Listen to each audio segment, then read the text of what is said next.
آج میں آپ کے سامنے سورہ آل عمران کی آیت نمبر 26 اور 27 پیش کر رہا ہوں۔ یہ وہ پاکیزہ، مؤثر اور دلکش کلمات ہیں جن کی اثرات کے بارے میں خود نبی اکرم صلی اللہ علیہ وآلہ وسلم کے متعدد فرامین ہیں۔ ایک حدیث پاک یوں ہے، حضرت ابن عباس رضی اللہ تعالیٰ عنہ سے مروی کہ ربی اکرم رحمت عالم صلی اللہ علیہ وسلم نے ارشاد فرمایا، وہ اسم اعظم جس کو پڑھ کر دعا کی جائے تو اللہ تعالیٰ قبول کر لے، وہ سورہ آل عمران کی آیت نمبر 26 ہے۔ حافظ ابو نعیم نے ایک حدیث یوں نقل فرمائی کہ حضرت معاذ بن جبل رضی اللہ تعالی عنہ ایک مرتبہ نماز جمعہ میں آنے سے رہ گئے۔ نبی اکرم صلی اللہ علیہ وآلہ وسلم نے نہ آنے کی وجہ پوچھی۔ انہوں نے عرض کی، یا رسول اللہ، میں نے ایک یہودی سے قرض لے رکھا تھا اور دینے میں دیر ہو گئی، وہ میرے گھر پہنچ گیا، باہر بیٹھ گیا، سوچا کہ یہ باہر نکلیں گے تو میں انہیں پکڑوں گا اور قرض لوں گا، اور میں اس وجہ سے باہر نہ نکلا کہ یہ چلا جائے تو پھر میں نکلوں، کیونکہ اس وقت میرے پاس دینے کو کچھ نہیں۔ وہ تھک ہار کر واپس چلا گیا تو حضرت معاذ بن جبل اپنے گھر سے نکلے، حضور کی خدمت میں پہنچ گئے۔ یا رسول اللہ، یہ وجہ تھی، مجھے آنے میں دیر ہو گئی اور میں جمعے سے رہ گیا۔ نبی اکرم رحمت عالم صلی اللہ علیہ وآلہ وسلم نے حضرت معاذ بن جبل پر مہربانی فرمائی اور ان کے ذریعے سے پوری امت پر مہربانی اور شفقت فرمائی۔ آپ نے ایک اہم ترین راز سے پردہ اٹھایا۔ فرمایا، کیا میں تمہیں قرآن مجید کی ایسی آیات بتاؤں، اگر تم ان کو روزانہ پڑھو تو روئے زمین کے برابر سونا، گولڈ اگر تم پر قرض ہو تو ان آیات کی وجہ سے وہ بھی اتر جائے۔ عرض کیا، رسول اللہ مہربانی فرمائیں، مجھے ضرور بتائیں۔ تو سرکار کریم علیہ السلام نے ان کو سورہ آل عمران کی آیت نمبر 26 اور 27 پڑھنے کا فرمایا۔ یہ روزانہ ایک مرتبہ پڑھی جائے، اور اس کے ساتھ فرمایا یہ کلمات پڑھے جائیں، رحمان الدنیا والآخرہ ورحیمہما تعطی منہما من تشاء وتمنع منہما من تشاء اقضی عنی دینی۔ یہ کلمات پڑھے جائیں روز، جب یہ آیات پڑھی جائیں اس کے بعد، تو انشاءاللہ اللہ تعالیٰ غیب سے مدد کر کے روئے زمین کے برابر سونا بھی قرض ہو تو اتر جائے گا۔ یہ آیات جب نازل ہوئیں تو خاص موقع تھا، غزوہ خندق کی کھدائی ہو رہی ہے۔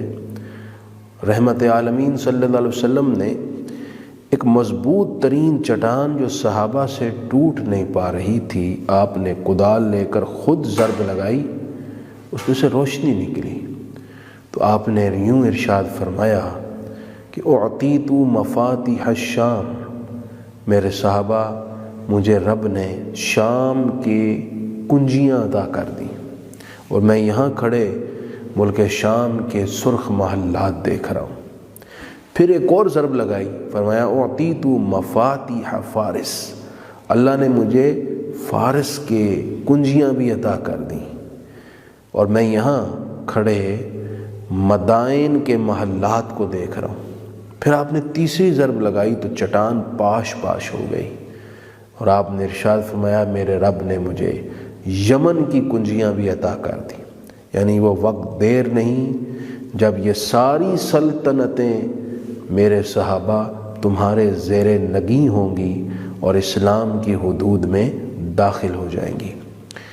یہ بات جب منافقین کو پتہ چلی، انہوں نے واویلا کیا اور کہا، دشمن سے بچنے کے لیے یہ خندقیں کھود رہے ہیں، خود غیر محفوظ ہیں، اور بات کر رہے ہیں کہ ہم روم اور ایران جیسی طاقتوں کو جو اس زمانے کی بہت بڑی طاقتیں تھیں، ان کو فتح کر لیں گے، یہ ان کو فتح کرنے کی بات کر رہے ہیں۔ یہ منافقین کی بات جب نبی پاک صلی اللہ علیہ وسلم کو پہنچی تو اس وقت اللہ تعالیٰ نے فرمایا کہ محبوب آپ یہ آیت پڑھیں۔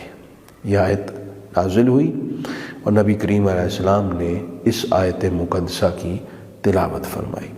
گویا کہ اس میں یہ میسج دیا گیا کہ اللہ مالک ہے، جسے چاہے سلطنت، بادشاہی اور ملک عطا کر دے۔